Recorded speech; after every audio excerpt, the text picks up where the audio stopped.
Polisi telah menangkap pelaku mutilasi seorang wanita bernama Uswatun Kasanah, 29 tahun, yang jasadnya ditemukan dalam koper warna merah di Ngawi, Jawa Timur.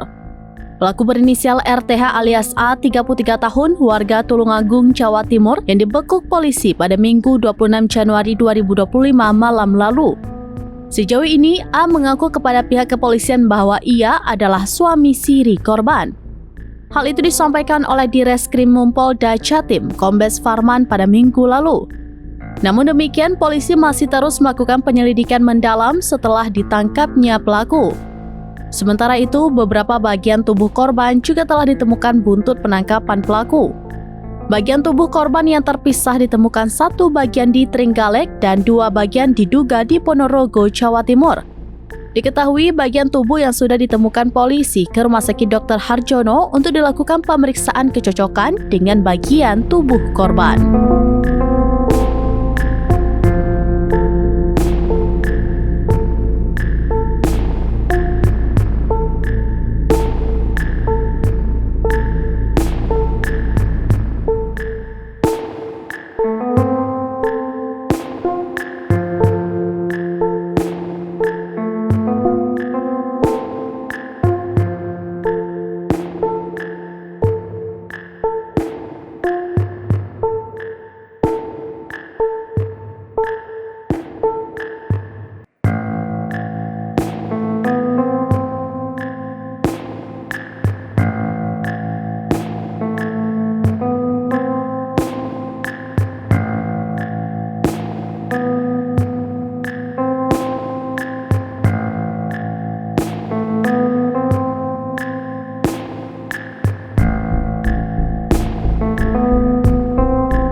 Download Tribun X sekarang, menghadirkan lokal menjadi Indonesia.